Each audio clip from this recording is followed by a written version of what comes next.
Halo, halo, kedengeran Pul?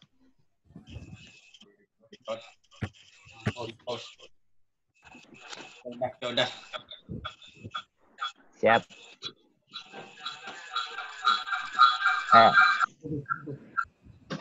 Nggak pakai earphone sih lu, jadi berisik.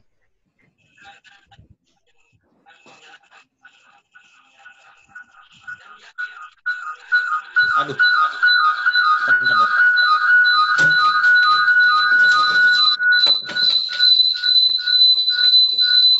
Mana ya? Ada lu nggak ada earphone, ada lu? Oh, itu laptop ya?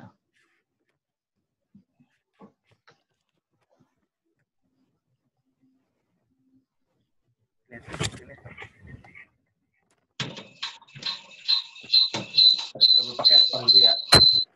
Oke, lu chat pakai earphone dulu.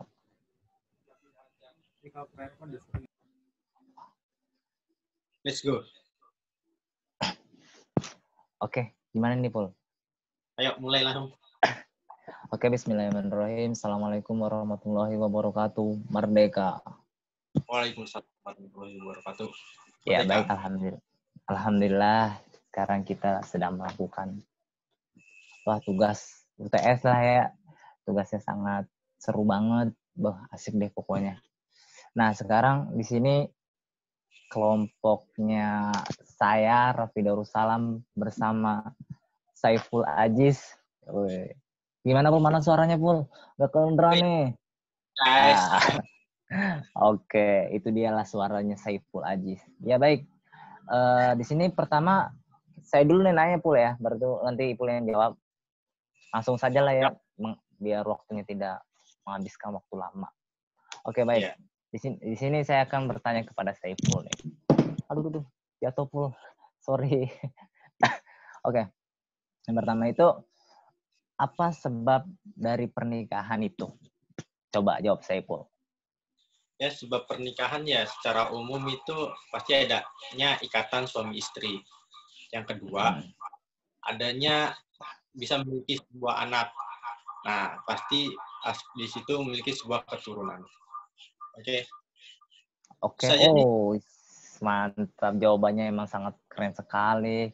Oke, lanjut pertanyaan selanjutnya, yaitu apa saja sih jenis nikah yang terlarang itu? Oh, kalau nikah yang terlarang itu ada 5. Yang pertama nikah syigar, yang kedua nikah, yang ketiga nikah wanita yang sedang idah, dan yang kelima itu nikahnya orang ihram. Oh, ternyata nikah itu yang terlarang itu ada 5. Oh, saya baru. Pertanyaan selanjutnya, apa itu nikah sigor itu? Seperti apa sih nikah sigor itu? Coba, tolong jelaskan, Paul.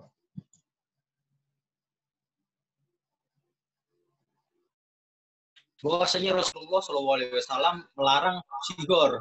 Nah, sigor itu dilarang. Nah, dengan sigor ialah nikahkan seseorang dengan putrinya dengan syarat orang tersebut menikahkan dirinya dengan putrinya pula, cuman tanpa ada mahar di antara keduanya. Gitu. Jadi itu hadis riwayat Al-Bukhari ya. Oke, saya paham. Syaratkan istrinya dia juga tanpa mahar. Oke. Keren. Nah, terus pertanyaan selanjutnya yaitu sebab dilarangnya sigor itu apa aja coba, Pul? Sebabnya itu. Ya, jelas ya. Kan dari sekarang ada pernyataan dari para ulama nih.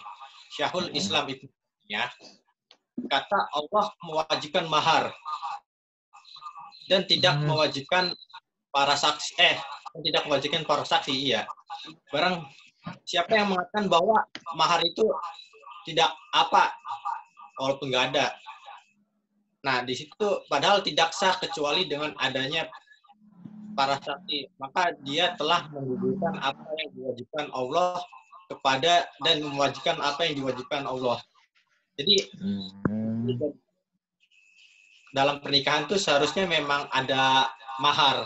Nah, sedangkan tadi kan nikah syihor walaupun nikah dengan lain, cuman di situ tidak ada mahar, makanya itu sudah menggugurkan kewajiban, makanya dilarang. Oh, oke, oke. Oke, bagus banget Pul jawaban kamu Pul ya. Lanjut pertanyaan selanjutnya. Nah, biasanya kan ada hadis tuh tentang sigor. Nah, coba Pul, ada nggak sih Pul hadis yang melarang tentang sigor tuh? Ada. Oh, coba apa Pul? Kira-kira Pul? Hadisnya itu diriwayatkan oleh Tirmizi yang meriwayatkan dari Ron bin Husain. Nah, di sini Rasulullah SAW yang artinya aja ya, langsung ya. Oke, langsung artinya aja nggak apa-apa deh. Orang Indonesia banget malah ya. Tidak boleh membangkang, tidak boleh melakukan sigor. Dan barang perampasan, maka dia bukan golongan kami. Nah, di sini tadi di garis bawahi tadi tidak boleh melakukan sigor. Ya, itu untuk nikah sigor. Oke. Ternyata hadis yang melarang tentang sigor itu ada tuh. Oke, nah tadi kan sudah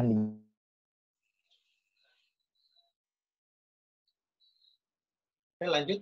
Ya. Nikah, apa itu nikah mut'ah? Coba tolong jelaskan, Pul. Nikah mut'ah itu seperti apa sih? Apa tadi? Apa itu nikah mut'ah? Oh, mut'ah. Nah, nikah yang batasan waktunya. Jadi kayak kalau orang zaman sekarang tuh bisa dibilang nikah kontrak. Ya. Kan batasan waktunya gitu. Ternyata nikah. Oke. Nah, terus sebab larangnya nikah mut'ah tuh kayak gimana, Pul? Biasanya kan ada larang-larangannya tuh. Nah, sebabnya itu seperti apa coba, Pul? Sebabnya itu dari sebuah hadis. Hadis. Oke. Berkata Rasulullah SAW pernah memberi pelonggaran untuk nikah mut'ah selama 3 hari pada perang. Namun kemudian mengapa tuh? Nah, di situ kan emang sebenarnya dibolehkan, cuma setelah itu dilarang. Nah, di situ juga Rasulullah SAW bersabda, aku dahulu telah mengizinkan kalian menikahi perempuan dengan mut'ah. Dan sesungguhnya Allah telah mengharapkan cara itu hingga hari kiamat. Nah, di sini ini emang dibolehkan, cuman pada saat itu aja. Cuma setelah itu dilarang. Sudah tidak dibolehkan. Berarti itu nikah mut'ah ya? Oke. Ya. Nah, pertanyaan selanjutnya tentang tadi kan nikah mut'ah udah, nikah sigor udah, terus saya mau nanya tentang apa itu nikah muhalil. Nah, saya belum tahu tuh. Nikah muhalil itu seperti apa? Coba tolong jelaskan. Muhalil itu kayak gimana sih? Nah, muhalil hal ini berdasarkan dari hadis Nabi Shallallahu Alaihi Wasallam. Syekh Kamil menegaskan, halil ya? Oh iya, halil itu dari Nabi Sallallahu ya, dari Aisyah radhiyallahu anhu bersabda, seorang lelaki telah menceraikan istrinya 3 kali atau talak 3, dan dia kawin dengan laki lain, lalu menceraikan sebelum berhubungan intim, dan setelah itu dia kembali lagi dengan istri yang pertama tadi yang sudah melakukan talak 3 tadi. Itu namanya muhalil ya? Nikah muhalil. Oke. Nah, tadi kan pasti nih tentang muhalil itu pasti ada sebab larangannya kan, Pul? Nah, sebab larangannya itu kayak gimana, Pul? Coba tolong jelaskan, Pul. Nah, di sini sebab larangannya ditegaskan oleh Syekh Kamil. Itu Syekh Kamil, Bu? Iya, apa? Bukan ini. Bukan Kamil anak kelas, bukan ya? Bukan. Kamil anak kelas kita ya. Oke. Gimana? Lanjut. Suami menyuruh orang lain untuk menikah istri yang sudah ditalak 3 kali dengan maksud suami pertama dapat menikahi wanita itu kembali. Maka pernikahan sekali tidak dibenarkan. Jadi sama sekali tidak dibenarkan nikah seperti itu. Apabila tadi maksudnya minta orang menikahi istri yang dari talak 3 itu langsung diceraikan untuk bisa kita nikahi lagi, itu tidak dibenarkan. Gitu. Oh, seperti itu ternyata. Nah, biasanya kan ada larangan, ada pengertian. Nah, manfaat untuk nikah seperti ini tuh kayak gimana sih, Pul? Manfaat ya. Manfaat dan faedahnya itu kayak gimana? Manfaat faedah nikah muhalil. Nah, Yang saya tahu dari menurut Imam Ghazali. Yang pertama itu manfaat ini mendapatkan keturunan. Yang kedua membentengi diri dari godaan dan hawa nafsu. Dan yang ketiga itu kesenangan. Yang keempat memfokuskan diri agar bisa beribadah. Dan yang kelima itu dapat menggandakan pahala kita. Oh. Gitu. Iya. Oke. Oh, ternyata ada manfaatnya juga ya. Oke, baik. Pertanyaan selanjutnya.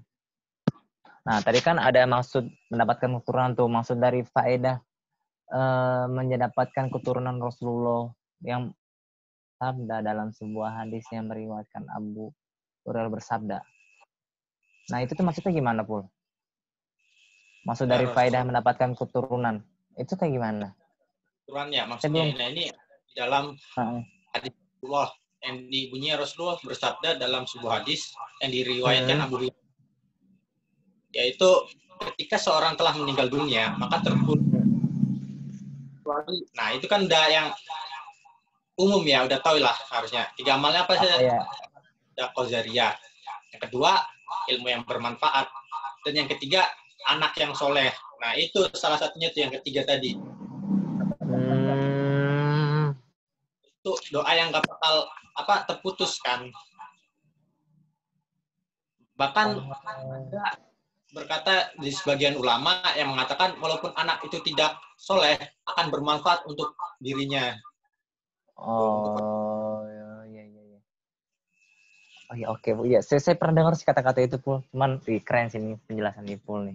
Oke, lanjut Pul, pertanyaan selanjutnya, pertanyaan ke-12. Nah, maksud dari faedah membentengi diri dari godaan itu godaan kayak setan belek, setan engklek atau gimana nih, Pul? Maksud dari faedah membentengi diri itu, Pul? Ya, maksudnya itu ini tertera dalam hadis Rasulullah juga ya. Yang sebagaimana Sallallahu Alaihi Wasallam yang bunyinya, barang siapa yang sudah melaksanakan perkawinan, maka dia telah membentengi setengah agamanya. Maka bertakwalah kepada Allah dari separuh lainnya. Jadi di sini dengan kita melakukan perkawinan, maka ada hasrat dari hawa nafsu kita yang sudah terbentengi. Tahu sendirilah. Nikah pasti memiliki nafsu yang ingin apa yang setelah menikah pasti kita mendapatkan yang sebelum kita menikah gitu yang kita inginkan. Iya sih. Oke. Terpenting setelah kita menikah. Oke. Saya paham. Saya paham maksud lu, Pul. Maksud kamu, Pul. Oke, lanjut. Pertanyaan selanjutnya. Nah, maksud dari faedah mendapatkan kesenangan Rasulullah SAW sendiri menerangkan bahwa istri itu adalah hal yang saling menyenangkan dan merehatkan. Nah, maksud pertanyaan itu tuh kayak gimana tuh, Pul? Kalau itu sebenarnya kita nggak usah ditanya ya. Pasti entar gimana mendapatkan kesenangan setelah menikah. Karena ya sabda Rasulullah juga nih. Rasulullah sendiri menerangkan bahwa istri itu adalah yang paling menyenangkan dan menyehatkan. Merehatkan. Ya, sebagaimana sabda beliau yang bunyinya kaget gitu. Gimana? Rasulullah bersabda, disenangkan kepadaku dari dunia kalian 3 hal, wewangian, perempuan. Pelipur lara adalah sholat. Nah, jadi salah satu dari wangian pelipur lara ada perempuan. Itu dari sabda Rasulullah. Oke. Saya paham. Nah, terus pertanyaan, jatuh lagi. Maaf. Nah, pertanyaan selanjutnya yaitu tentang maksud dari mana? Biasa kita kata nih, maksud memfokuskan diri sendiri itu untuk beribadah itu kayak gimana, Pul? Nah, maksud memfokuskan diri sendiri itu gimana? Kalau bisa dilihat ya dari pandangan kita juga, dari kita sebelum nikah dan setelah menikah. Kan kalau sebelum nikah apa-apa kita harus repot sendiri. Misalnya harus beres-beres kamar kita sendiri, harus masak sendiri kan, ada yang nyuci baju sendiri. Nah, tapi setelah menikah itu dia akan ada istri yang membantu. Jadi di situ bisa lebih memfokuskan diri untuk beribadah. Nah ini dari Sulaiman mengatakan istri yang solehah bukan termasuk dari dunia yang melalaikan karena dia akan memfokuskan waktu kamu hanya untuk beribadah. Nah di sini apabila kita menemukan istri yang solehah, maka kita bisa fokus karena istri itu pasti akan bantu kita dalam waktu-waktu menjalani waktu kita gitu. Oh, berarti kita harus cepat-cepat menikah, Pul ya? Iya. Wah, kapan saya menikahnya ya? Aduh ya ampun. Oke, itulah pertanyaan terakhir dari Saiful, luar biasa sekali ya. Jadi kita bisa mendengarkan dengan baik penjelasan dari Saiful. Terima kasih, Pul. Pokoknya Ipul the best banget deh. Nah, lanjut. Oke. BTW, ente apa? Oh, kalau saya itu tentang ini, Pul, tentang apa kriteria wanita idaman. Wah, keren kan, Pul? Iya. Iya, makanya itu. Aduh, kapan ya? Mau sekarang kan nih, Pul, dibahas nih. Sekarang aja kali ya? Karena kita belum nikah tuh harus tahu nih cewek yang pas gitu ya, idamannya. Nah iya, jadi kita harus pemilih nih, mana wanita idaman itu kayak gimana. Kriterianya gitu, Boh. Udah paham. Gimana? Oke, di sini, gimana?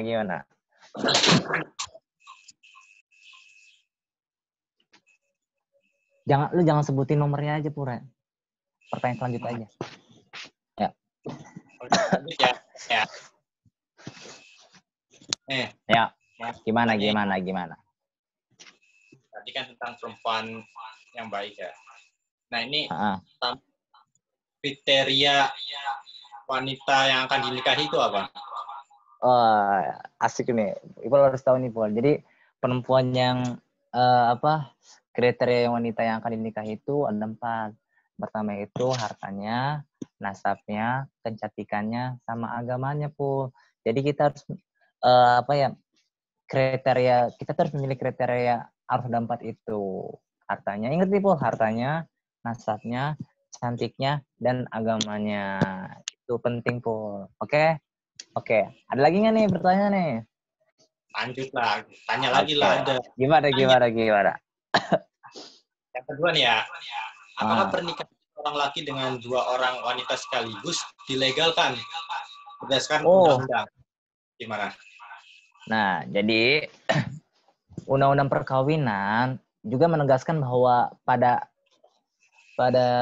asasnya itu dalam suatu perkawinan seseorang pria hanya boleh mempunyai istri dan seorang wanita mempunyai seorang suami. Nah, dengan demikian, undang-undang perkawinan tidak mengizinkan perkawinan antara seorang pria dengan 2 orang wanita itu sekaligus. Jadi, undang-undang itu sendiri juga nggak boleh gitu. Melarang misalkan kita ingin menikah nih, misalkan Ipul nih mau menikah nih. Tapi dia mau menikah 2 sekaligus, nah itu tidak boleh, Pul. Jadi, kita tuh harus menikah 1 orang saja, Pul. Pul nggak usah maruf gitu dong, Pul. Mau menikah 2 atau 3 gitu. 1 aja itu cukup gitu, Pul. Nah, jadi kalau mau menikah 2 itu tidak boleh, Pul. Oke? Nah, apalagi nih? Lanjut ya, nih. Nah. Tadi kan agama, gue penasaran nih.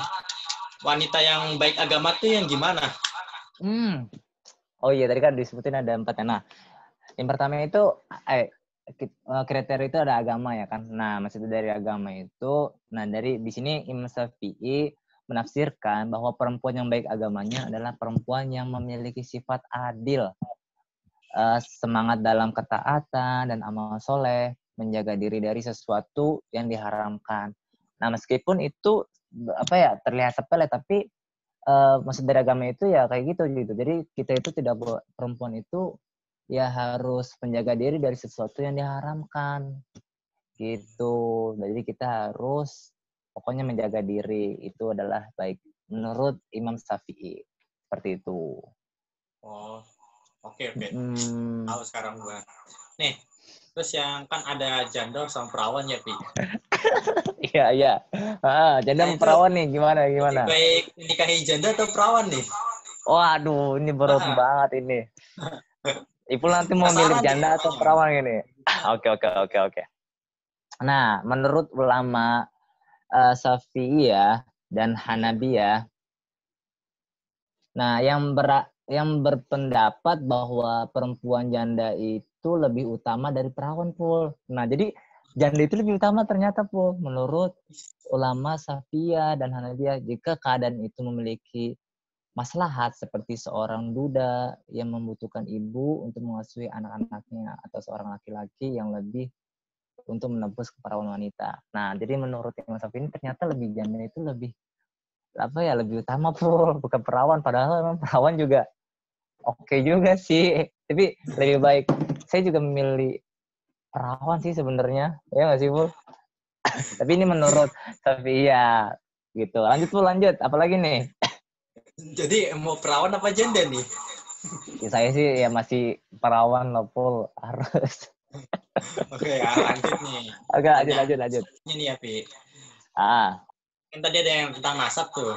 Nah, nah. maksudnya perempuan yang nasabnya yang mulia tuh yang gimana tuh? Oh iya. Nah, oke, oke. Baik. Nah, nasab yang mulia ini menurut Hanafi ya mengingatkan bagi perempuan nih yang dinikahi sebab nasabnya namun suaminya tidak bernasab mulia sepertinya agar tidak merendahkan suaminya. Nah, jadi gini. Jadi perempuan itu misalkan memiliki suami yang tidak bernasab mulia, biasanya kan itu orang banyak nih yang sering merendahkan. Nah, baiknya jadi seorang perempuan itu misalkan suami yang tidak memiliki nasab yang mulia itu agar tidak merendahkan suaminya gitu. Seperti itu, Pul. Jadi kita harus memiliki mencari wanita yang seperti itu. Kadang kebanyakan orang tuh apa ya, misalnya kita tidak memiliki nasab, terus kadang kita disepelekan gitu. Wah, ini orangnya nih eh kayak gini, kayak gitu deh. Jadi kita saling Oh, disepelekan sama perempuan istrinya jadi biar gitu. nggak saling menyepelekan aja ya. Jadi kita harus mencari wanita yang spesial deh. Oke, lanjut gimana? Apalagi? Ini kalau wanita yang nggak boleh dinikahi dalam Islam tuh yang apa tuh? Oke, oke. Ini menurut yang saya baca dari buku ya. Jadi Ya, nah kita kan pasti mencari sifat wanita juga kan ya. Nah, yang pertama itu pasti wanita yang tidak bisa menjaga kehormatannya gitu. Jadi kan misalkan kita mencari wanita yang tidak bisa menjaga kehormatannya, apalagi misalkan sama suaminya gitu. Makanya kita harus menghindari mencari wanita yang seperti itu. Terus yang kedua yaitu wanita yang suka mengingat kejelekan orang lain gitu. Nah, biasanya kan mulut perempuan itu kan tajam kan ya. Benar nggak sih? Jadi misalkan ocehan perempuan itu sangat tajam. Makanya sebelum kita menikah, alangkah baiknya kita melihat dulu gitu. Oh, ini orangnya itu kayak gimana, seperti apa sifatnya, apakah omongannya baik, lembut. Alangkah baiknya kan kita harus mencari wanita yang soleha gitu. Seperti itu, Pul. oke, oke. Oke, ada lagi, Pul? Kan tadi yang tidak boleh dinikahi dalam Islam. Terus sifat wanita yang apa? Kenapa kita harus hindari gitu wanita yang suka selingkuh? Hmm, Ya, oh, jadi gini. kan banyak Ya, cewek yang suka selingkuh. banyak banget, Pul. Banyak banget. Nah, jadi gini. Nah, kita itu harus eh, apa ya? Biasanya kan kedudukan wanita sangatlah mulia untuk dilindungi gitu. Ya, bener nggak sih Pul? Tadi pertanyaan gimana Pul? Lupa gue Pul. Iya. Oh, selingkuh. Nah, maksudnya gini Pul. Kan Nah, sifat wanita yang tukang selingkuh tuh. oh iya banyak banget. Nah, oke, oke. Saya akan jelaskan ini. Nah, di zaman Kita sekarang ini harus hindarinya. wanita itu banyak banget yang bermain dengan laki-laki gitu, dianggap biasa saja. Bener nggak sih? Bermain dengan laki-laki itu berangkat biasa saja. Padahal pergaulan perlu ada batasannya. Misalnya pekerjaan, aktivitas, jual beli kayak perdagangan, urusan sekolah, dan hal-hal yang memang tidak bisa dihindari. Nah, namun jika bergaul tanpa alasan, misalnya jalan-jalan berdua, duduk di taman, bercanda layaknya sesama wanita, bergandengan tangan, tuh itu Masya Allah banget. Berpelukan, apalagi berpelukan dan sejenisnya. Maka hal itu dilarang. Nah, Islam sendiri tidak melarang pergaulan. Benar nggak sih? Namun, baik laki-laki maupun perempuan, apalagi yang sudah berpasangan, perlu menjaga diri dari dampak buruk pergaulan itu. Makanya di zaman sekarang ini harus berhati-hati dalam pergaulan. Makanya kita harus menjaga, misalkan kita udah beristri nih, bersuami istri, kita harus menjaga istri kita gitu. Jangan sampai memiliki sifat pergaulan yang tidak sewajarnya gitu. Apalagi sekarang zaman modern, gampang banget tergoda oleh laki-laki buaya gitu. Bener gak sih? Bener kan? Nah, Iya, makanya nanti kalau mau menikah, istrinya di rumah aja, boleh kemana-mana. harus kita jaga. Oke. Ayo lanjut, apa lagi? Nah, sekarang lanjut yang wanita yang tidak bisa menjaga kehormatannya, gimana harus menghindarinya? Oh, oke. Menjaga kehormatan. Nah, jadi maksudnya kehormatan itu, kedudukan wanita itu sangatlah mulia untuk dan dilindungi. Itu kedudukannya wanita itu sangat mulia, Pul. Namun wanita yang mulia adalah wanita yang mau menjaga kehormatannya. Nah, biasanya wanita-wanita juga kadang tidak menjaga kehormatannya gitu demi untuk mendapatkan uang, ya kan? Saya tidak punya uang harus melakukan ya tidak sewajarnya gitu. Terus sedangkan wanita yang tidak bisa menjaga dirinya, misalnya gemar berzina, ini salah satu dosa yang tidak terampuni dalam Islam. Nah, wanita yang seperti ini, demikian sebaiknya dihindari. Karena zina adalah dosa besar, kecuali orang tersebut sudah bertaubat, maka boleh untuk dinikahi. Nah, makanya sebelum kita menikah ini, kita perempuan itu juga harus menjaga kehormatannya gitu, walaupun emang semepet apapun kehidupan kita, jagalah kehormatan kita gitu. Makanya kehormatan itu juga penting banget buat diri kita sendiri, khususnya perempuan. Kalau cowok sih rata-rata enggak sih ya. Cuma yang saya tahu ya cowok cuman enggak banyak gitu. Tapi kayaknya sih ada sih yang tidak apa yang menjaga kehormatannya, ada aja. Itu Pul. Oke. Ada lagi Pul? Terus ada yang Oh, harus masih nih, kenapa tuh yang cewek yang suka ingat kejelekan orang lain harus dihindari juga? Ini nih biasanya nih ibu-ibu tukang gosip nih biasanya nih. Nah, gini nih Pul. Gitu ya? Iya, ini tuh ini yang gitu tuh kayak tukang gosip gitu. Nah, jadi karena salah satu sifat cenderung pada diri wanita adalah selalu merasa benar dan tidak mau disalahkan. Nah, biasanya kan cowok itu selalu ngalah, iya deh, cowok itu selalu benar. Apa-apa misalkan cewek yang salah, cowok yang cowok yang selalu disalahin, cewek yang selalu merasa benar. Lu ngalah ke sama cewek gini. Ya kan biasanya juga banyak yang gitu zaman-zaman sekarang.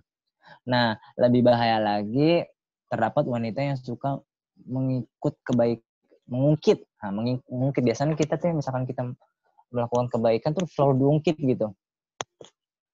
Selalu diungkit. Nah, sifat tersebut tentu adalah sifat tercela. Nah, sebab sebagaimanapun juga Islam tidak pernah mengajarkan untuk bersifat ria. Perbuatan kebaikan sudah ada ciptaannya di sisi Allah. Jadi tidak perlu diumbar. Nah, misalkan gini. Makanya misalkan kebaikan itu tidak harus diungkit-ungkit gitu. Misalkan, saya pernah membantu utang Anda, tapi kok kamu malah tidak ada balas budinya. Nah, itu kan selalu mengungkit kebaikan gitu. Benar nggak sih? Misalkan kita melakukan pekerjaan aja deh. Misalkan kita pekerjaan sama temen nih. Kok lu gak ini sih, nggak jaga ini? Selalu ngungkit. Saya dulu gini, saya selalu bekerja tak malam malah baru gini, selalu ngungkit gitu. Makanya jangan jauhi dari sifat seperti itu. Nah, apalagi nih, Pul? Kalau ini, Pi, boleh nggak sih nikahi wanita hamil? Wah, ini keren sih nih. Boleh nggak kira-kira, Pul? Ternyata kayaknya nggak boleh ya. Oke. Nah, wanita dalam kondisi hamil itu tanpa suami misalnya. pertama, wanita yang hamil karena ditinggal mati suami. Nah, biasanya kan ada juga yang kayak gitu. Nah, atau dicerai suami dalam keadaan hamil. Bagi wanita hamil dalam kondisi seperti ini, haram baginya untuk dinikahi lelaki hingga masa idahnya berakhir. Nah, masa idah terakhir kan biasanya, misalkan ditinggal suami itu 40 hari kan ya. Nah, 40 hari 3 bulan ya? 3 bulan kayaknya pula ya. 120 hari. 120 hari, berarti berapa? 3? Iya, 3 bulan, 120 hari itu 3 bulan. Jadi, itu masa idahnya, baru boleh menikah. Gitu. Setelah masa idahnya. Seperti itu, Pol. Ada lagi nggak, Pol? Banyak banget pertanyaan. Kalau ini sih menikah saat hamil di luar nikah, sah atau haram? Ayo. Ya. Hamil, gimana? Ini menikah saat di luar nikah. Nikah lagi, hamil. Gimana? Nah, oke. Biasanya banyak banget nih. Misalkan saat kita, hamil di luar nikah. Apalagi ada juga sih teman saya waktu itu hamil di luar nikah gitu. Jadi dia belum nikah secara resmi tapi udah melendung duluan gitu. Perutnya udah melendung. Jadi udah gede duluan. Nah, itu kan banyak banget, sering banget terjadi seperti itu. Nah, jadi di sini saya akan menjelaskan tentang mazhab Syafi'i dan Hanafi menganggap sah pernikahan ini tanpa harus menunggu anak zina itu lahir gitu. Nggak apa-apa pun ternyata dengan alasan tidak ada keharaman pada anak zina karena tidak ada nasab keturunan. Jadi misalkan kita mau menikah di luar nikah itu ternyata sah pun tanpa harus menunggu anak itu lahir gitu. Biasanya kan, udah nunggu anak itu lahir aja baru menikah, itu enggak apa-apa. Justru lagi posisi hamil terus nikah juga ternyata boleh, Pol, sah-sah saja seperti itu. Nah, ada lagi nggak, Pol? Ada. Kenapa harus ini? Kan tadi kan yang harta ya. Nah, Kenapa tuh harus ini kelewat ya. Hartanya. Nah, ini menarik banget nih, Pol. Pertanyaan menarik nih, Pol. Saya tanya deh. Di kelas kira-kira ada yang cantik nggak, Pol?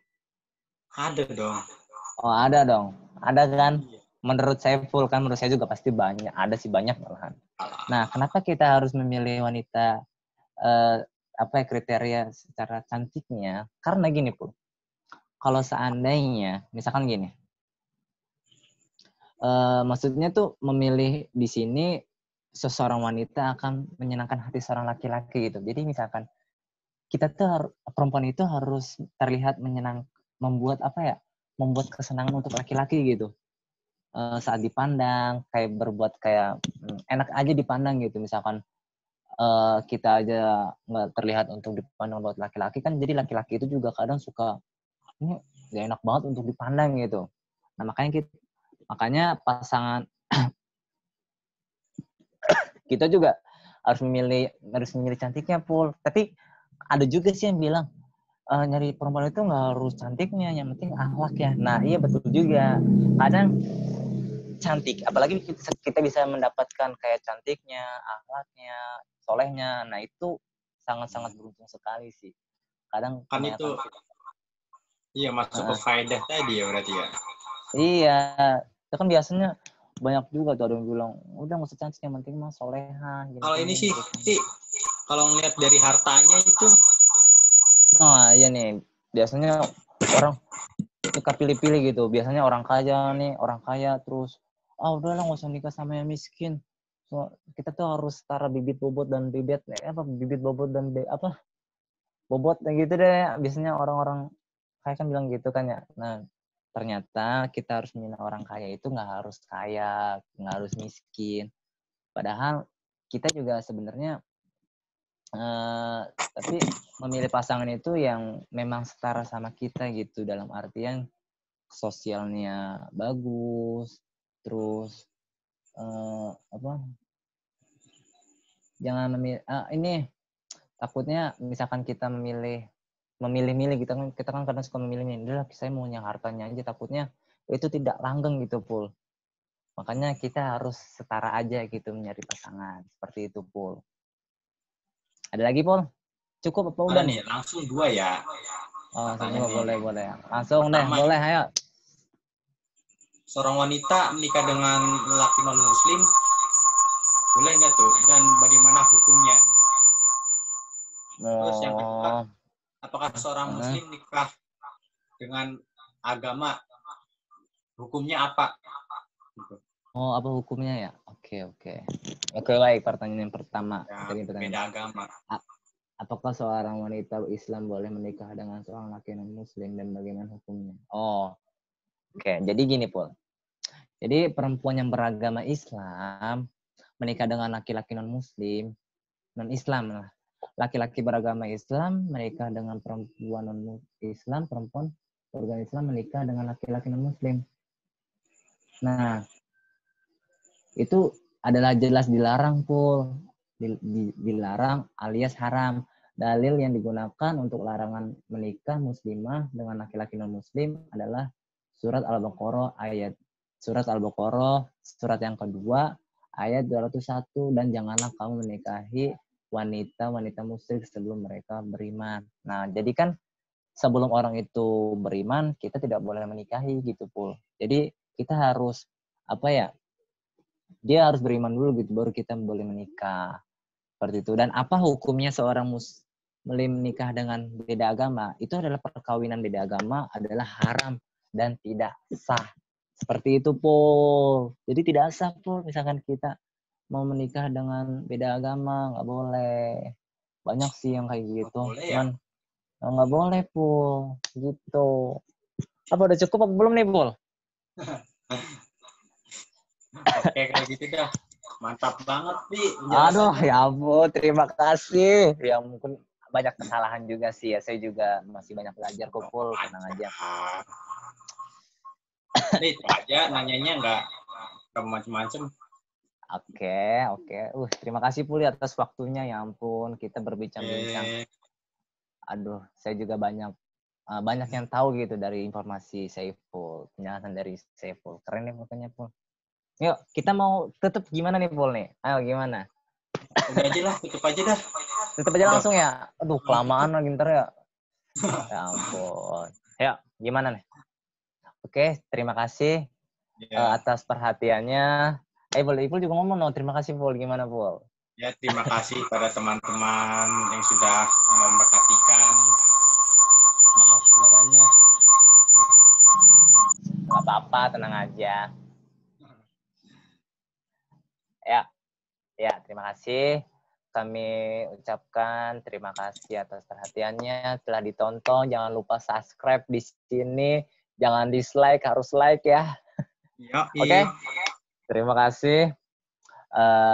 Kami ucapkan hadza wallahu yar'ana wa yahfazuna walhamdulillahirabbil alamin. Wassalamualaikum warahmatullahi wabarakatuh. Merdeka. Oke. Merdeka. Yuk, cukup, Pul. Oke. Evi.